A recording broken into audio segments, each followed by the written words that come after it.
Magic last పార్ట్కి స్వాగతం. లాస్ట్లో ఎండింగ్ స్టార్టింగ్లో గుర్తుంటే స్టార్టింగ్ పార్ట్ మళ్ళీ చూడండి, ఎండింగ్ అర్థం కాకపోతే ఆ, ఓకేనా? కథలోకి వెళ్ళిపోదాం. ఇదే లాస్ట్ పార్ట్. రెండవ రోజు సాయంత్రం 4 గంటల వేళ జలపాతం వద్దకు చేరాము. ఎత్తైన కొండ శిఖరాల మధ్య దాదాపు 10 గజాల వెడల్పున హోరును రొద చేస్తూ దాదాపు 100 అడుగుల ఎత్తు నుండి కిందకు పడుతున్నాయి నీళ్లు. మౌపా లోయకు ప్రవేశ ద్వారం. ఆ జలపాతం ఆండర్సన్ దగ్గర ఉన్న రఫ్ మ్యాప్ ప్రకారం జలపాతం మధ్యలోకి బాణం గుర్తు వేసి మౌపా అని రాసి ఉంది. మౌపా లోయను చేరుకోవడానికి చివరి మజిలీ ఆ జలపాతం అన్నమాట. అన్ని ఎత్తైన కొండలు కాలినడకన కూడా ఎక్కడానికి వీలు లేకుండా నిట్ట నిలువుగా ఉన్నాయి. చూడటానికి కొండల పైభాగంలో దట్టంగా పెరిగిన చెట్లు పొదలు నల్లగా కనపడుతున్నాయి. దాదాపు 2-3 వేల అడుగుల ఎత్తు ఉండవచ్చు. బహుశా చెలియార్ నది జన్మస్థలం ఆ కొండల్లో ఉండవచ్చు. లేదా చెలియార్ నదిలో కలిసే పాయింట్ ఒకటి ఆ కొండల్లో పుట్టి ఈ జలపాతంగా కిందకి దూకి దిగువ మైదానాల్లో వాగుగా ప్రవహిస్తూ ఉండవచ్చు. ఆ జలపాతానికి 100 గజాల దూరంలో టెంట్లు వేసుకున్నాము. ఏనుగులు ఇక ముందుకు తీసుకెళ్లే అవకాశం లేదు కనుక మరో 1 రోజుల పాటు వాటిని ఉంచడానికి అవసరమైన ప్రదేశం వెతుక్కోమని మావటీలకు ఆదేశాలిచ్చాను. సున్నితమైన నెపోలియన్ బ్రాందీ సిప్ చేస్తూ సిగార్ పొగ వదులుతూ సాలోచనగా జలపాతం వైపు చూస్తూ కూర్చున్నాను. ఆండర్సన్ కూడా మరో ప్రక్క కూర్చుని దీర్ఘాలోచనలో పడ్డాడు. జలపాతం నుండి మౌపా లోయలోకి ఎలా ప్రవేశించాలో రేపు ఉదయం తేల్చుకోవాలని నిర్ణయించుకున్నాము. చీకటి పడబోతుండగా జలపాతం దగ్గరికి వెళ్ళి వెతకడం కాస్త ప్రమాదభరితమైన వ్యవహారమని అందరం ఏకగ్రీవంగా నిర్ణయించాము.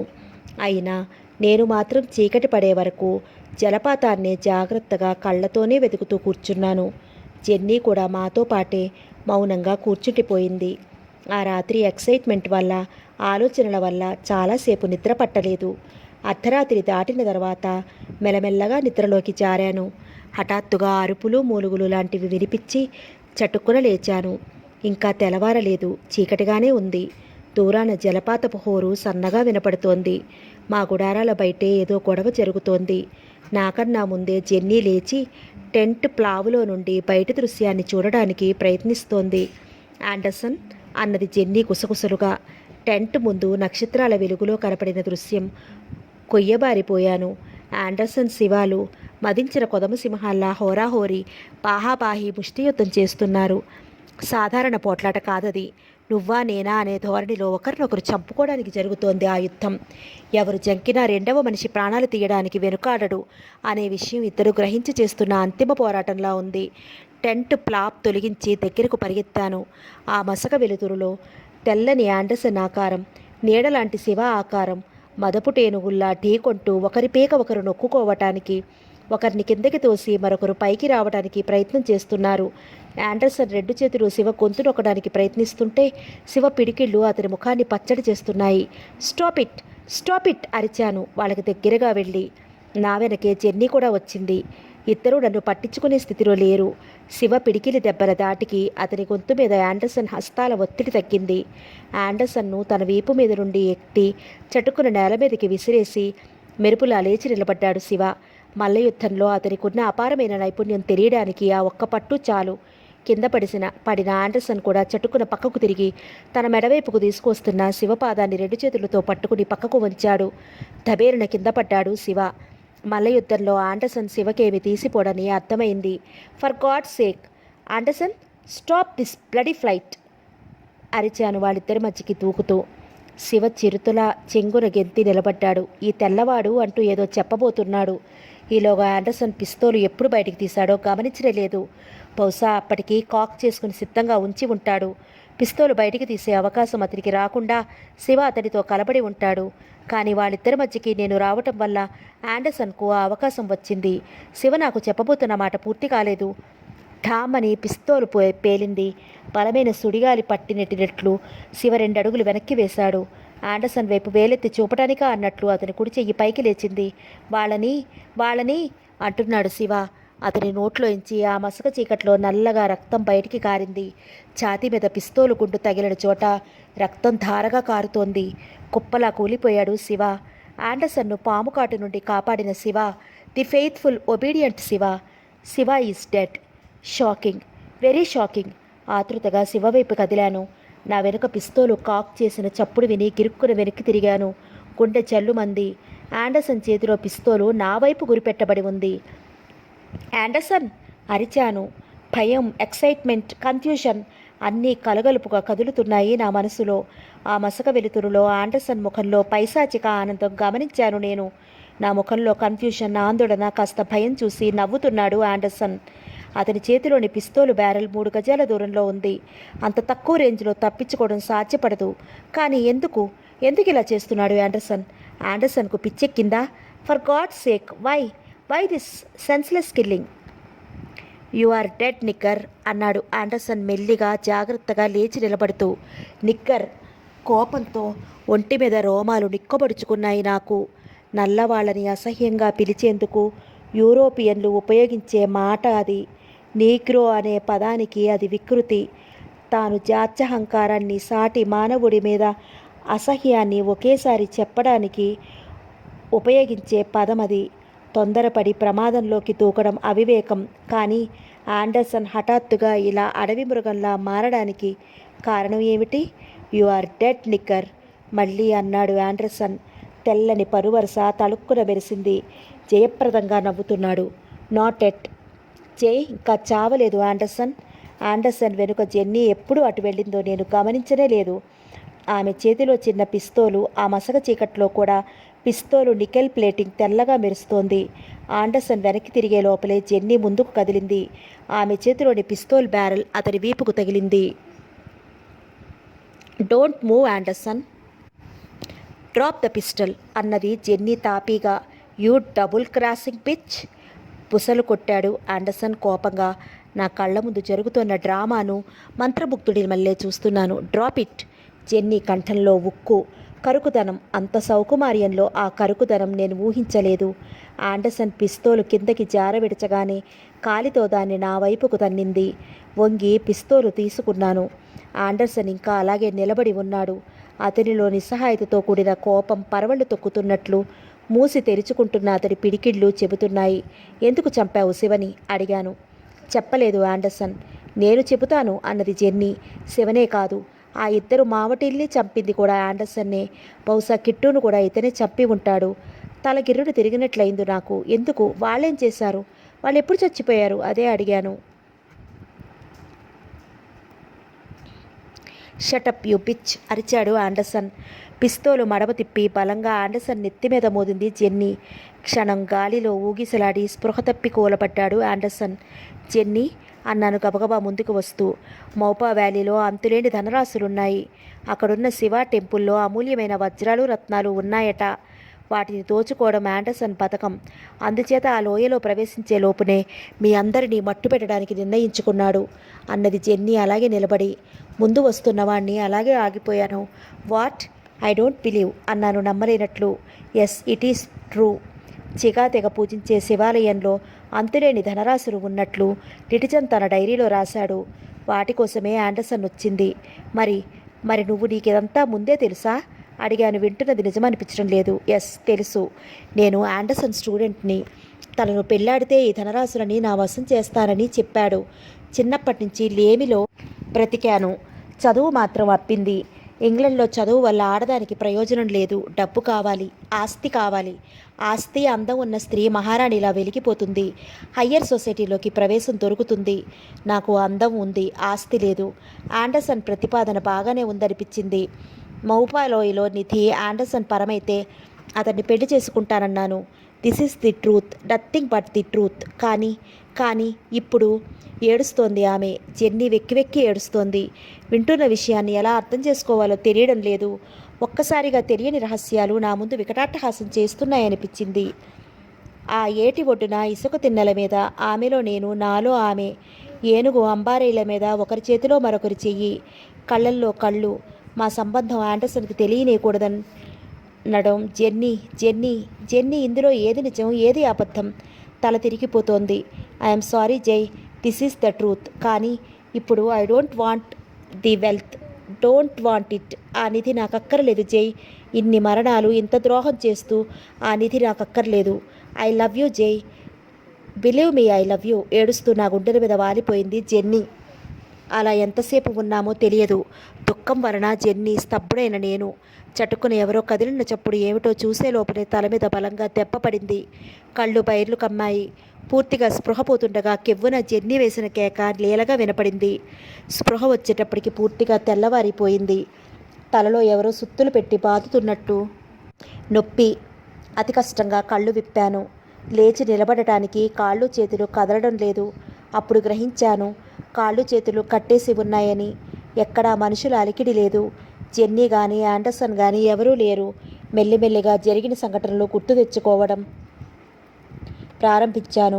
జెన్నీ ఏడుస్తూ నా కౌగిలిలో ఉన్నప్పుడు చప్పుడు చేయకుండా లేచి ఆండర్సన్ నన్ను తల మీద మోది స్పృహ పోగొట్టి ఉంటాడు. తర్వాత నన్ను కాళ్ళు చేతులు కట్టిపడేసి జెన్నీతో కలిసి బహుపాలోయకి వెళ్ళి ఉంటాడు. అంత బాధలోనూ ఓ ప్రశ్న నన్ను వేధిస్తూనే ఉంది. అవకాశం దొరికినప్పుడు నన్ను చంపకుండా ఇలా బంధించి ఎందుకు వదిలేశాడు? ఆండర్సన్ క్రూరత్వాన్ని ఇంకా మర్చిపోలేదు నేను. తనను చిరుతపులి నుండి కాపాడినందుకు కృతజ్ఞత చూపాడా? అలా అయితే శివను అంత నిర్భయంగా ఎలా చంపగలిగాడు? ముందు ఈ కట్లు విడిపించుకోవాలి. రెండు చేతులు వెనక్కి విరిచి కాళ్ళు చేతులు కలిపి గుడ్డతాళ్లతో ముడివేసినట్లున్నాడు. అటు ఇటు గింజుకుని ప్రయత్నించాను. సామాన్యమైన బలానికి ఒత్తిడికి తెగేటట్లుగా లేవు ఆ తాళ్ళు.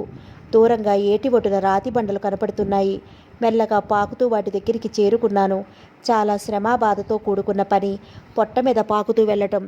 కాస్త గరుగుగా ఉన్న బండరాయి చూసుకుని కాళ్ళు చేతులు దానికి దగ్గరగా వచ్చేటట్లు కదిపాను. తల వెనక్కి తిప్పితే కొద్దిగా కనపడుతోంది తాడు. తాడును బండకు ఆనుకున్నట్టు చేసి కాళ్ళు చేతులు వీలైనంత కదపసాగాను. చాలా ఓర్పు శ్రమ కావాలి. దాదాపు మధ్యాహ్నానికి కాళ్ళను చేతుల్లో కలిపి కట్టిన తాడు ఆ రాపిడికి తెగింది. చెమట ధారగా కారి క్రింద నేలలోకి ఇంకిపోయింది. దాహానికి నాలుక పిడుచుకొట్టుకుపోతోంది.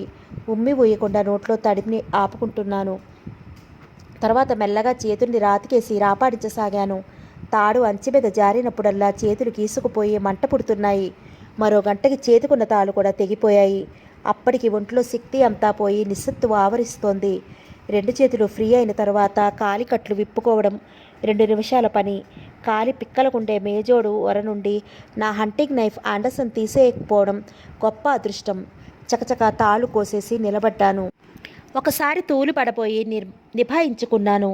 చేతులు మడికట్టు దగ్గరకు గీసుకుపోయి చర్మం రేగిపోయి రక్తం చిమ్ముతూ మంట పెడుతున్నాయి.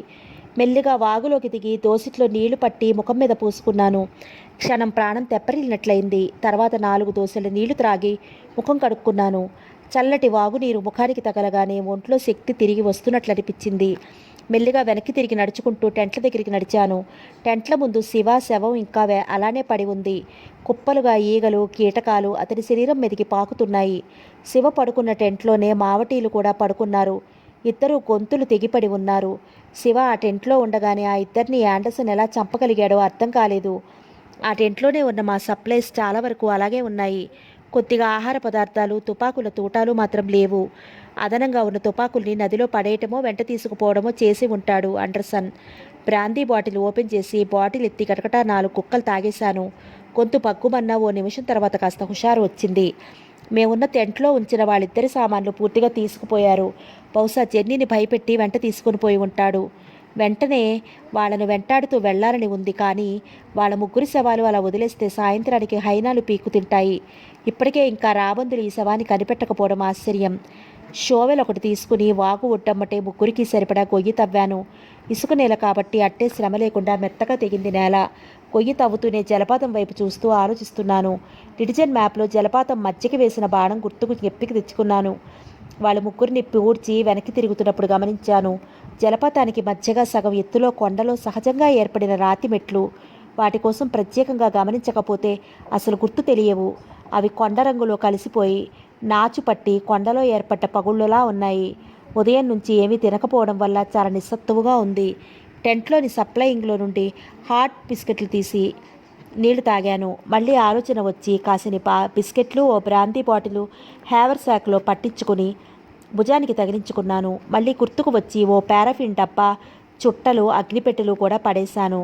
ఏనుగుల జాడలేదు. మావటీలు పిలవలేదు కనుక అవి 2 హాయిగా వెనక అడవిలో ఎక్కడో మేస్తూ ఉంటాయి. ఇక వాటికి మనుషులను మోసే శ్రమ లేదు. జీవితాంతం స్వేచ్ఛగా ఈ వాగు చుట్టూ ప్రక్కల బతకవచ్చు. మెల్లిగా జలపాతం ప్రక్క నుండి కొండ ఎక్కడం ప్రారంభించాను. నేను చూసిన రాతి పగుళ్ళు దాదాపు జలపాతం సగం ఎత్తులో ఉన్నాయి. చాలా తిన్నగా ఏటవాలుతనం లేనట్లుగా ఉంది ఆ కొండ. జాగ్రత్తగా చిన్న చిన్న పగుళ్ళు కొండ మీద పెరిగిన దుబ్బ మొక్కలు ఆధారంగా ఆ పైకి ఎక్కసాగాను. నేను చూసిన రాతి పగుళ్ళు దగ్గరికి చేరేటప్పటికీ గంట పైనే పట్టింది. అక్కడి నుండి చూస్తే పశ్చిమానికి దిగుతోన్న సూర్యకిరణాలు పడి జలపాతం చిమ్ముతోన్న నీటి బిందువు మీద ఇంద్రధనుస్సు కనపడుతోంది. అప్పుడు గమనించాను, ఆ రాతి పగుళ్ళ మీద నాచు మీద గుర్తులు, బోట్ల మడమలు, అక్కడక్కడ జారినప్పుడు పడే గుర్తులు. ఆండర్సన్ ఈ దారినే వెళ్ళిన విషయం నిశ్చయమైంది. కొండ అంచు పట్టుకుని జాగ్రత్తగా జలపాతం వైపు ఒక్కొక్క అడుగే జరగసాగాను. అడుగు కన్నా వెడల్పు లేదు ఆ దారి. నాచు వల్ల, చిన్న చిన్న పిచ్చి మొక్కల వల్ల కప్పబడిపోయి దూరానికి స్పష్టంగా కనపడడం లేదు. కొండను ఆసరాగా పట్టుకుని జరుగుతూ జలపాతం క్రిందికి వెళ్ళవచ్చు. దాదాపు 50 గజాల పొడవు ఆ దారి. జలపాతం దగ్గర పడే కొలది నీటి తుంపర్లు మీద పడడంతో పాటు విపరీతమైన హోరు. వెనక్కి తిప్పి చూస్తే సుళ్ళు తిరుగుతూ ప్రవహించే వాగు. కళ్ళు తిరిగి తూలిపడే అవకాశం ఉంది. జలపాతం ధారకి కొండ చర్యకి మధ్య సందులా ఉంది. అందులో ప్రవేశించగానే అదో కొండ గుహ అని, కొండలో స్వాభావికంగా ఏర్పడిన గుహ అది. దాన్ని బయటికి కనిపించకుండా కప్పివేస్తూ ముందు జలపాతం ప్రవహిస్తోంది. లోపలంతా చెమ్మగా తడితడిగా నాచుపట్టి ఉంది. అడుగు వెడల్పు దారిలో నుంచి వెడల్పైన కొండ గుహ కనపడిన ఉత్సాహంతో అడుగులు వేయగానే నాచు మీద బూటుకాలు సర్రున జారింది.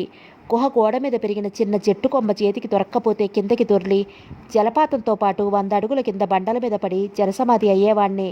గుహ లోపల చీకటిగా ఉంది. ప్రారంభంలో ఉన్న వెలుగులో నేల మీద నాచులో 2 జతల అడుగుజాడలు కనపడుతూనే ఉన్నాయి. జాగ్రత్తగా గోడ వెంటే ముందుకు నడిచాను. 10 గజాలు లోపలికి నడిచేటప్పటికీ అంతా చీకటి. అసలేమీ కనపట్టం లేదు. లోపలికి పోయే కొలది మనిషి నడిచి వెళ్ళగని సొరంగంలా ఉందది. ఆగి మెడలో స్కార్ఫ్ తీసి హంటింగ్ నైఫ్ కొనకు చుట్టాను. దాని మీద పూర్తిగా తడిసేలా పారాఫిన్ వంపి అగ్గిపుల్ల గీచి అంటించాను. పగ్గున ఎర్రని మంట వచ్చింది. నా చేతిలో చిన్న కాగడ తయారయ్యింది. మెలికలు తిరుగుతూ ముందుకు సాగింది సొరంగ మార్గం. దాదాపు అరగంట నడిచి ఉంటాను. మధ్యలో ఆరిపోతున్న కాగడాను మరోసారి పారాఫిన్ పోసి వెలిగించాల్సి వచ్చింది. అరగంట తర్వాత వెలుగు కనిపించింది. గుహలో నిలువ గాలి వల్ల తల తిరుగుతున్న ఫీలింగ్ కలుగుతోంది. ఆక్సిజన్ తక్కువయ్యి తాజా గాలి ముఖానికి తగలగానే ప్రాణం లేచి వచ్చింది. కాగడాను కిందకి దింపి బూటుకాలితో మండే గుట్టను ఆర్పి లాగి పారేసి హంటింగ్ నైఫ్ ఒరలో పెట్టుకుని ఆ సొరంగం బయటికి నడిచాను. క్షణం ఆశ్చర్యంతో నిలబడ్డాను. ఎంతో అందమైన లోయ అది. 2 పర్వత పంక్తుల మధ్య ప్రకృతి సహజంగా సృష్టించబడ్డ అద్భుతమైన దృశ్యం అది. చుట్టూ సహజమైన గోడల్లా ఉన్న పర్వత శ్రేణుల మధ్య ఏర్పడిన లోయ అది. పడమటి వైపునున్న కొండకు మధ్యలో ఉంది సొరంగం. అవతలి కొండ దాదాపు 4 మైళ్ళ అవతల ఉంటుంది. లోయంతా రకరకాల చెట్లతో పాటు లోయ క్రింది భాగం మైదానంలా ఉంది. 2 పర్వత పంక్తుల మధ్య ప్రకృతి సహజంగా సృష్టించబడ్డ అద్భుతమైన దృశ్యం అది. చుట్టూ సహజమైన గోడల్లా ఉన్న పర్వత శ్రేణుల మధ్య ఏర్పడిన లోయ అది. పడమటి వైపున ఉన్న కొండకు మధ్యలో ఉంది సొరంగం. అవతలి కొండ దాదాపు 4 మైళ్ళ అవతల ఉంటుంది. లోయంతా రకరకాల చెట్లతో పాటు లోయ క్రింది భాగం మైదానంలా ఉంది. ఓ ప్రక్క నుండి చిన్న సెలయేరు ప్రవహిస్తోంది. ఆ మైదానం మధ్య చిన్న చిన్న బొమ్మరిళ్లల్లా గుడిసెలు, బహుశా కొబ్బరాకులతో వేసిన గుడిసెలు అయి ఉంటాయి. సాయంత్రం కావస్తుండడం వలన లోయ సగభాగం నేను నిలబడి ఉన్న కొండ నీడలో ఉంది. మిగిలిన సగం ఆ సాయంత్రపు ఎండకి పచ్చగా మెరిసిపోతోంది. తన్మయత్వంతో అలాగే నిలబడ్డాను. Beautiful, isn't it? అపరిచిత స్వరం. ఉలిక్కిపడి వెనక్కి తిరిగి చూశాను. ఆండర్సన్. నా చెయ్యి చటుక్కున హంటింగ్ నైఫ్ మీదకి మళ్ళింది. No no, there is no need అన్నాడతను. అప్పుడు గమనించాను ఆండర్సన్కి అతనికి ఉన్న తేడా. ఆండర్సన్నే కాదతను. ఆండర్సన్ను పోలిన వ్యక్తి. అదే ఎత్తు, అదే శరీర సౌష్ఠవం, అదే ముఖ కవళికలు, అవే కళ్ళు. కానీ ఒంటి రంగులో తేడా ఉంది. చాలా కాలం వేడి దేశంలో ఉండడం వలన అతని ఒంటి రంగు కాస్త రాగికి తిరిగింది. నుదుటి వెంట్రుకలు ఆండర్సన్ కన్నా కాస్త పలుచగా ఉన్నాయి. అతను పాశ్చాత్యుడే, సందేహం లేదు. తెల్లటి సిల్కు బట్టల్లో మెలమెలా మెరిసిపోతున్నాడు. మెల్లగా నిటారుగా నిలబడ్డాను. తేరిపార చూశాను అతని వైపు. హూ ఆర్ యూ అన్నాను తడి ఆరిన గొంతుకతో. చిన్నగా నవ్వాడతను. నవ్వినప్పుడు పెదవులు కాస్త వంపు తిరిగి కళ్ళ మూలల్లో సన్నని ముడతలు పడుతున్నాయి. అతని నవ్వు పెదముల మీద నుండి కళ్ళు మూలల్లో నుండి కనుపాపల్లోకి ప్రాకుతున్నట్లు అనిపించింది. Hypnotic ice. మనిషిని నవ్వుతో నిలబెట్టే చూపులని, అపారమైన శక్తి ఉందని అనిపిస్తోంది ఆ కళ్ళకి. నా అసలు పేరు మర్చిపోయి చాలా రోజులైంది. బహుశా సంవత్సరాలు అంటారనుకుంటాను. మా నాగరిక ప్రపంచంలో ఇప్పుడు నీవడిగితే గుర్తు చేసుకోవలసి వచ్చింది. మై నేమ్ ఈజ్ లిటిజన్ అన్నాడతను అలాగే నిలబడి. మై గాడ్, లిటిజన్ అన్నాను ఆశ్చర్యంగా. అతను తల ఊపాడు. ఎస్, ఆండర్సన్ నా మనవడు. ఆ విషయం నేను గుర్తించాను. A very foolish young fellow అన్నాడతను.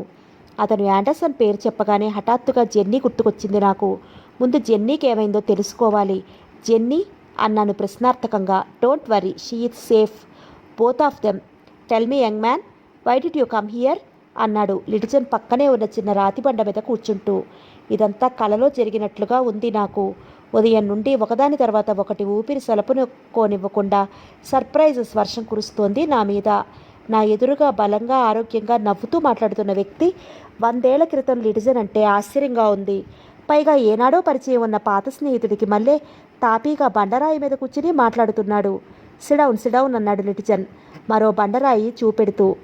ఏది ఏమైనా నిలబడి మాట్లాడటంలో అర్థం లేదనిపించింది. అతను చూపెట్టిన బండ మీద చతికిలబడ్డాను. వాతావరణము ఎంతో ప్రశాంతంగా ఉంది. కొండగాలికి చెట్ల ఆకులు చేస్తున్న చిరుచప్పుడు, సాయంత్రం గోళ్లకి చేరుతోన్న పక్షుల కిలకిలలు మినహా ఎంతో ఆహ్లాదకరంగా ఉంది. ఆ సొరంగం బయట కొండ మధ్య ఆ బండరాళ్ల మీద కూర్చుని ఏదో షికారుకి వచ్చిన మనిషికి మళ్ళీ వాతావరణం ఎంతో ప్రశాంతంగా ఉంది. కొండగాలికి చెట్ల ఆకులు చేస్తున్న చిరుచప్పుడు, సాయంత్రం గోళ్లకు చేరుతున్న పక్షుల కిలకిలలు మినహా ఎంతో ఆహ్లాదకరంగా ఉంది. ఆ సొరంగం బయట కొండ మధ్య ఆ బండరాళ్ల మధ్య కూర్చుని ఏదో షికారుకు వచ్చిన మనిషికి మళ్ళీ ఈ క్రొత్త మనిషితో మాట్లాడటం గమ్మత్తుగా చిత్రంగా ఉంది. ఇప్పుడు చెప్పు, ఎందుకొచ్చావు వాళ్ళతో పాటు అడిగాడు మళ్ళీ లిటిజన్. ఇప్పటికి కాస్త తేరుకున్నాను. హ్యావర్ సాక్ తెరిచి బ్రాందీ బాటిల్లోంచి ఒక్కొక్క బ్రాందీ తాగాను. కావాలా అని సైగ చేశాను. వద్దన్నట్లు తల ఊపాడతను. తర్వాత సిగార్ తీసి వెలిగించాను. నువ్వు లిటిజన్ అంటే నమ్మలేకపోతున్నాను. చూస్తుంటే నీ వయసు ఆండర్సన్ వయసు కన్నా 4-5 ఏళ్ళు ఎక్కువ ఉన్నట్లు కనపడుతున్నావు. టెల్ మీ ద ట్రూత్ అన్నాను సిగార్ పొగ వదులుతూ అతన్నే చూస్తూ. మళ్ళీ నవ్వాడతను. That is the secret of మౌపా. దానికోసమేగా మీరు ఇంత దూరం వచ్చింది. ఒక్క నిమిషం మౌనంగా ఉన్నాను. మౌపా గురించి మొదట ఆండర్సన్ చెప్పింది, తర్వాత జెన్నీ చెప్పింది. ఇప్పుడు లిటిజన్ అంటున్నది వేరువేరుగా ఉన్నాయనే విషయం అర్థమవుతోంది. మౌపా గురించి నాకేమీ తెలియదు. కేవలం ఆండర్సన్కు ప్రయాణంలో తోడుగా ఉండటానికి, అతనికి అక్కడేదో ఆంథ్రపాలజీ సోషియాలజీకి సంబంధించిన రీసెర్చ్ చేస్తే అందులో వీలైతే సహాయపడటం నేను ఈ ప్రయాణంలో వీళ్ళ వెంట రావడంలో ముఖ్య ఉద్దేశం. కానీ చివరి వరకు వచ్చిన తర్వాత ఆండర్సన్ అందరినీ చంపి జెన్నీ ఒక్కదాన్ని మాత్రం ఇక్కడికి తీసుకురావడానికి ప్రయత్నించాడు. అదృష్టవశాత్తు నేను చావలేదు. చివరిలో నన్ను చంపే అవకాశం వచ్చినా వదిలిపెట్టాడో, ఎందుకు వదిలిపెట్టాడో తెలియదు. జెన్నీ మాత్రం ఈ లోయలో శివాలయంలోని నిధులు దొంగిలించటం ఆండర్సన్ ఉద్దేశమని చెప్పింది. ఇప్పుడు నువ్వు ఇంకేదో రహస్యం అంటున్నావు అన్నాను నింపాదిగా. అతను అర్థం చేసుకున్నట్లు తల ఊపాడు. You are right. నేను వాడిద్దరినీ మధ్యాహ్నం ఇంటర్వ్యూ చేశాను. విషయాలు తెలిసాయి. నిజానికి మౌపాలోయ రహస్యం ఆండర్సన్ ఎవరికీ చెప్పలేదు. జెన్నీకి చెప్పిన కారణం కూడా అబద్ధమే. కేవలం ఆమెను ఈ లోయలోకి తీసుకురావడానికి ఆమె బలహీనత ఉపయోగించుకున్నాడు అంతే. జమోరిన్ రాజవంశీయులకు ఈ ప్రాంతపు తెగల్లో పలుకుపడి ఉందని నేను డైరీలో రాయటం వలన ఏదైనా తెగలతో తగాదా వస్తే పనికొస్తామని నిన్ను వెంట పెట్టుకు వచ్చాడు. నిజానికి నీ అవసరం ఏమీ లేదు ఆండర్సన్కి అన్నాడతను. అవునవును, నేను రాకపోయి ఉంటే ఏనాడో చిరుతపురికి ఆహారం అయ్యేవాడు అన్నాను కోపంగా. చిన్నగా నవ్వాడతను. ఆ విషయం కాదు, ఆండర్సన్ ఉద్దేశం చెప్తున్నాను అంతే. ఆల్ రైట్, ఏమిటి ఈ మౌపాలోయ రహస్యం అన్నాను ఆరిపోయిన సిగార్ వెలిగించుకుంటూ. ఒక్క క్షణం అతని ముఖంలో నవ్వు మాయమైంది. 2 నిమిషాల పాటు దూరంగా కనపడుతున్న గుడిసెల వైపు చూస్తూ ఉండిపోయాడు. తర్వాత మంత్రించబడిన మనిషిలా చెప్పసాగాడు. 100 ఏళ్ల క్రితం చాలా యాక్సిడెంటల్గా ఈ లోయను చూశాను నేను. ఈ లోయలో నివసిస్తున్న ఆటవిక తెగ జీవన విధానం నాకెంతో నచ్చింది. ఆటవిక తెగ అనగానే వీళ్ళేదో మనుషుల్ని తినేసేవాళ్ళు, క్రూరులు, అందవిహీనులు అనుకోకు. చాలా సాధు స్వభావులు. ప్రపంచంలో నేను చూసిన అన్ని జాతుల్లోకి అందమైన మనుషులు వీళ్ళు. ఏ పురాతన కాలంలోనో ఏ మహర్షో ఏ మహానుభావుడో ఈ తెగకి ఇచ్చిన ఓ వరం వల్ల వీళ్ళు ఎంతో ఆనందంగా సుఖంగా దేవుడి సంతానంలా దేవదూతల్లా బ్రతుకుతున్నారు ఈ మారుమూల పర్వతలోయలో. అందుకే ఈ తెగకు అప్పట్లో నా భాషలో చిల్డ్రన్ ఆఫ్ గాడ్ అని పేరు పెట్టుకున్నాను. చిగా తెగ అంటే అర్థం నాకు తప్ప ఎవరెవరికీ తెలియదు. ఈ లోయలో దొరికే ఒకానొక మూలిక వలన మనుషులు చిరంజీవులుగా బ్రతకవచ్చని కనుక్కొన్నారు. ఈ తెగలో మనుషులు కొన్ని వేల సంవత్సరాల క్రితం యవ్వనం పోకుండా శక్తి తగ్గకుండా చిరాయువుగా బ్రతుకుతారు. చిగా తెగ మనుషులు కానీ మనుషులు చిరాయువుగా బతుకుతానికి కూడా కొన్ని సమస్యలు ఉన్నాయి. నిత్య యవ్వనం వలన సంతానోత్పత్తి అధికమయ్యి జనాభా పెరిగిపోయే అవకాశం ఉంది. అలా జనాభా పెరిగితే వాళ్లకు సరిపడా ఆహారం వగైరాలు ఏర్పాటు చేయడం పెద్ద సమస్య. పైగా చిన్నపిల్లలకు కనుక ఆ మూలిక ఒకసారి తినిపిస్తే వాళ్ళు ఎప్పటికీ అలానే ఉండిపోతారు. అందుచేత వాళ్ళ యవ్వనం వచ్చే వరకు ఆ సంజీవిని తినిపించకూడదు. పైగా సమాజం చిన్నదిగా ఉన్నప్పుడే ఆ రహస్యం బయట ప్రపంచానికి తెలియకుండా దాగుతుంది. ఈ సమస్యలని దృష్టిలో ఉంచుకుని ఈ తెగ మార్పులు కొన్ని నియమాలని ఏర్పాటు చేశారు. అందరూ తూచా తప్పక పాటించాలి. ఆ నియమాలు ఉదాహరణకు తెగ సంఖ్య ఎప్పుడూ 20 జంటలు మించి ఉండకూడదు. అంటే ఒక క్రొత్త శిశువు భూమి మీదకి రావాలంటే పాత మనిషి స్వచ్ఛందంగా మరణించడానికి ఒప్పుకోవాలన్నమాట. మరోలా చెప్పాలంటే ఈ నిత్య యవ్వనంతో విసిగిన తెగ మనిషి స్వచ్ఛందంగా మరణించిన తరువాతే ఒక స్త్రీ గర్భిణీ దాల్చడానికి అనుమతించబడుతున్నదన్నమాట. సాధారణంగా ఒక స్త్రీ ఒక పురుషుడు స్వచ్ఛందంగా మరణిస్తే గాని మరో 2 పిల్లలు పుట్టే అవకాశం ఇవ్వరు. అప్పుడు ఈ సంజీవునికి విరుగుడు మూలిక తిని ఈ లోయలోని ఓ కొండ గుహంలో ప్రాణాలు వదులుతారు. అతను అలా ప్రవాహంలా చెప్పుకుపోతుంటే కనికట్టు చేయబడిన మనిషికి మళ్ళీ వింటూ కూర్చున్నాను. అందుచేత బయట మనుషులు ఈ తెగలోకి ప్రవేశించడం కానీ పొరపాటున ప్రవేశిస్తే బయటికి పోవడానికి అనుమతించడం కానీ జరగదు. నేను మౌపాలోయ మొదట కనుగొన్నప్పుడు నాతో పాటు మరో 2 పోర్చుగీస్ సిపాయిలున్నారు. మమ్మల్ని ఆ తెగ మనుషులు చంపేలోపునే మాలో ఒకడు పారిపోయాడు. అప్పుడు నేను తెగ నాయకుడితో ఒక ఒప్పందం చేసుకున్నాను. పారిపోయిన వాడిని తెచ్చి అప్పగించేటట్లయితే నన్ను తెగ మనిషిగా వాళ్ళు చేర్చుకోవడానికి ఒప్పందం కుదిరింది. నన్ను వదిలిపెడితే పారిపోయిన వాడిని తిరిగి తీసుకొస్తాను. అలా మౌపా రహస్యం కాపాడబడుతుంది. లేకపోతే ఎలాగూ పారిపోయిన వాడి ద్వారా రహస్యం వెల్లడవుతుంది. కనుక మరొకడిని ఇక్కడే ఉంచడంలో లాభం ఏమీ లేదు. అలా ఈ తెగ మీద మోజుతో ఇక్కడ స్థిరపడ్డాను. ఇంతకుముందు నాయకుడు 2 ఏళ్ల క్రితం స్వచ్ఛందంగా మరణించడంతో అలా ఈ తెగ మీద మోజుతో ఇక్కడ స్థిరపడ్డాను. ఇంతకుముందు నాయకుడు 2 ఏళ్ల క్రితం స్వచ్ఛందంగా మరణించడంతో మిగిలిన వారు నన్ను నాయకుడిగా ఎన్నుకున్నారు. నా డైరీ చదివి ఆండర్సన్ కూడా ఇక్కడే స్థిరపడే ఉద్దేశంతో వచ్చాడు. తనకు నచ్చిన జెన్నీని కూడా వెంట తెచ్చుకుంటే ఆమెతో పాటు అమరసుకాలు అనుభవిస్తూ నిత్యం యవ్వనంతో ఇక్కడే ఉండిపోవచ్చని వాడి ఉద్దేశం. చెప్పడం ఆపాడు. మై గాడ్ అన్నాను. జరిగిన విషయం పూర్తిగా మనసులో ఇంకేటప్పటికీ ఓ నిమిషం తర్వాత ఎస్, చాలా కన్నింగ్గా చేశాడు. వాడి ప్రవర్తన చాలా అవమానకరంగా ఉంది. నిత్యం యవ్వనంతో ఇక్కడే ఉండిపోవచ్చని వాడి ఉద్దేశం. చెప్పటం ఆపాడు. మై గాడ్ అన్నాను. జరిగిన విషయం పూర్తిగా మనసులో ఇంకేటప్పటికీ ఓ నిమిషం తర్వాత ఎస్, చాలా కన్నింగ్గా చేశాడు. వాడి ప్రవర్తన చాలా అవమానకరంగా ఉంది. చాలా చిక్కులు వచ్చి పడ్డాయి. ఈ తెగకు నాయకుడిగా పెద్ద బాధ్యత ఉంది నా మీద. మిమ్మల్ని వెనక్కి వెళ్ళనివ్వగల శక్తి నాకు లేదు. ఈ తెగ రహస్యాన్ని ఎట్టి పరిస్థితుల్లో బయటికి పోనివ్వకూడదు. అంచేత ఒక నిర్ణయం చెప్పాలి ఇప్పుడు. మీ ముగ్గురిని చంపడమా లేక మా తెగలో కలుపుకోవడమా? మిమ్మల్ని కలుపుకోవాలన్న సమస్యే. 2 పురుషులు 1 స్త్రీ స్వచ్ఛందంగా మరణించడానికి ఒప్పుకోవాలి. లేకపోతే రాత్రికి నిర్ణయం అవుతుంది. సభాముఖంగా చూద్దాం మీ అదృష్టం అన్నాడతను విచారంగా. సిగార్ దూరంగా విసిరేసి చటుక్కున లేచి నిలబడ్డాను. ఈ క్షణంలో నిన్ను చంపి ఆ సొరంగంలో నుండి పారిపోతే ఏమవుతుంది అన్నాను నవ్వుతూ. నా చేతిలో హంటింగ్ నైఫ్ తలతల్లాడుతోంది. అలా బండరాయి మీద కూర్చునే చిన్నగా నవ్వాడతను. అబ్సర్డ్ అన్నాడు తన సిల్క్ అంగీ జేబులో నుంచి చెయ్యి బయటికి తీస్తూ.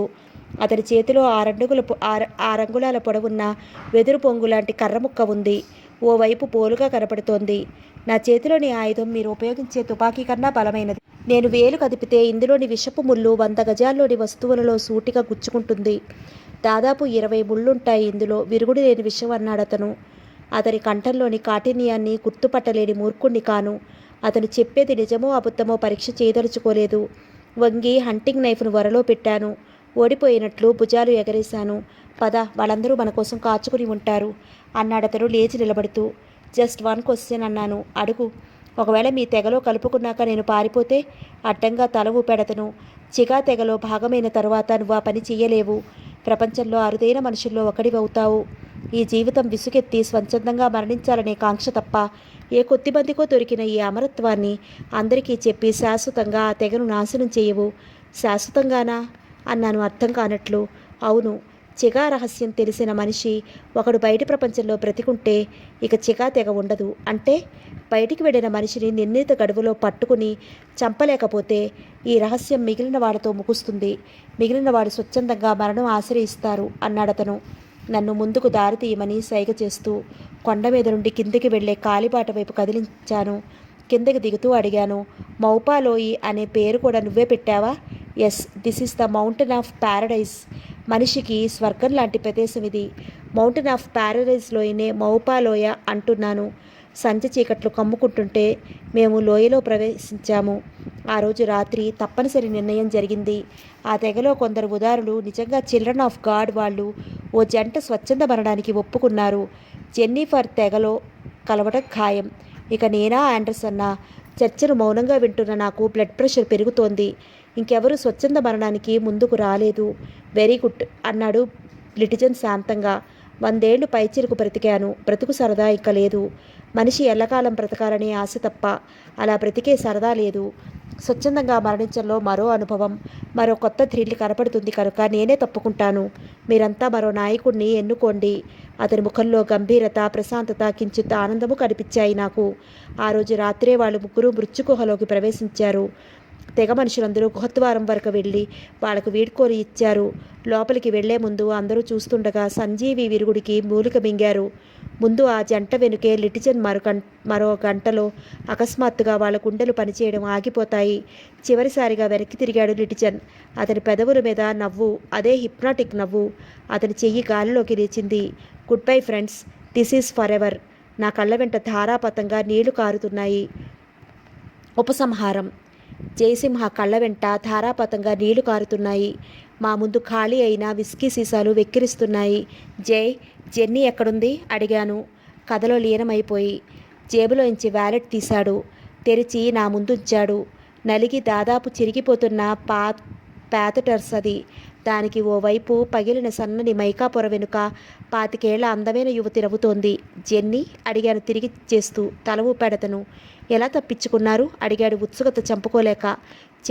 ముందే చెప్పానుగా గొణుకుతున్నట్లు అన్నాడతను. అతని గాజు కళ్ళ వెనుక నీటి పొరలు పైకి చిమ్ముతున్నాయి. పళ్ళ మీద ముందుకు వంగి నిశ్శబ్దంగా రోదిస్తున్నాడు. దేనికా దుఃఖం? జై ఆ మూలిక పేరు, అదే సంజీవిని పేరు. అతని గాజు కళ్ళు నా వైపు నిశ్జీవంగా చూశాయి. Love magic. Saint Sebastian over 9 గంటలు కొట్టింది. మెల్లగా లేచి నిలబడ్డాను. జేబులో నుంచి 50 రూపాయల నోటు తీసి అతని జేబులో కుక్కాను. థ్యాంక్ యూ జై, గుడ్ బై అన్నాను బయటికి నడుస్తూ. అతను ఇంకా అలా ఏడుస్తూనే ఉన్నాడు. త్రాగిన మైకంలో మత్తుగా, భారంగా, తరతరాల పాపభారం మోస్తున్న మనిషిలా. ఎందుకో నాకు దిగులనిపించింది. ఆ తర్వాత ఇంటికి వెళ్లే దారిలో గుర్తొచ్చింది నాకు. ఆ లోయలో నుండి బయటి ప్రపంచంలోకి వస్తే ఏమవుతుందో. సమాప్తం.